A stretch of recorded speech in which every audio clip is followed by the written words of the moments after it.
اور عمران خان کے پاس ایک جو بہت بڑی پاور آئی ہے، فورس جو پی ٹی آئی کی شکل میں جو کے پی سے نکلتے ہیں لوگ، وہ نہ مار سے ڈرتے ہیں، نہ وہ ڈنڈوں سے، نہ وہ شیلنگ سے ڈرتے ہیں۔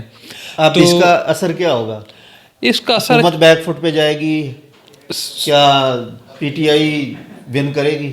سر پی ٹی آئی نے اپنا تھوڑا سا امیج بہتر کر لیا میری نظر میں سے۔ اگر وہ تھوڑا سا اور اس کو پرولانگ کرتی ہے، کرنے میں کامیاب ہوتی ہے، تو پی ٹی آئی ڈیفینیٹلی بہت سارے بینیفٹ لے لے گی اس سے۔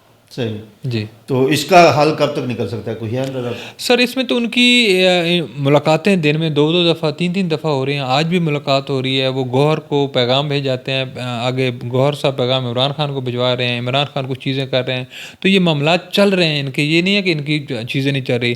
اور پی ٹی اے نے اس دفعہ جو کھیلا ہے، پہلے وہ آتی تھی بس آ کے ڈی چوک کو ہاتھ لگا کے دوڑ جاتی تھی، اب وہ سلو اینڈ اسٹڈی جو کام کر رہے ہیں کہ گریجولی وہ آہستہ آہستہ آگے بڑھ رہے ہیں۔ بشرا بی بی کی قیادت کو کیسے دیکھ رہے ہیں آپ؟ وہ جو بشرا بی بی گھریلو خاتون تھیں اور اب وہ جو احتجاج کو لیڈ کر رہی ہیں۔ ڈیفینیٹلی یہ تو ایک اسٹیٹمنٹ ہوتی ہے کہ جی میں تو گھریلو خاتون ہوں، لیکن کوئی نہیں ہے، اور وہ آپ نے دیکھا کہ اس کا شوہر جیل میں ہے اور اس کو پتہ ہے کہ عوام بھی اس کے ساتھ ہے، تو وہ اس کو لیڈ کر رہی ہیں اور اس نے لیڈ کرنا ہے، وہ سامنے ہے سب کے، اور اس نے نہیں رکنا یا اس نے گھر میں نہیں بیٹھنا، وہ اسی طرح احتجاجوں میں شرکت کرے گی۔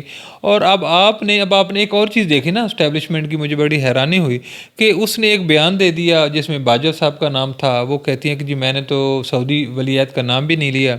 تو آپ نے کیا کیا، آپ نے اس کے اوپر 1 نہیں 2 نہیں 4 سے 5 ایف آئی آر درج کروا دیں کہ جی اس نے یہ نام کیوں لیا، اس نے باجوہ کا نام کیوں لیا، ان کو سعودی عرب کا نہیں تھا، ان کو جنرل باجوہ کا نام تھا۔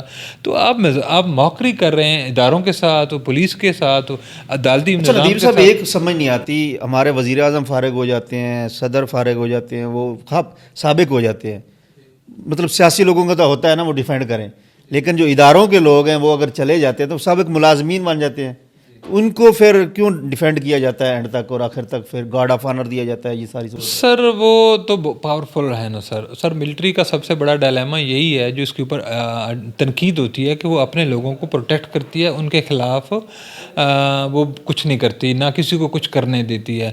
جب نواز شریف نے مشرف کا وہ مواخذہ کرنے کی بات کی تھی تو فوری ہی ان کے تعلقات خراب ہو گئے تھے، اور حکومت جو تھی راحیل شریف کی، اور انہوں نے کہا کہ جی آپ نے یہ کام نہیں کرنا، اور ان کی ابتدا وہیں سے پڑ گئی تھی۔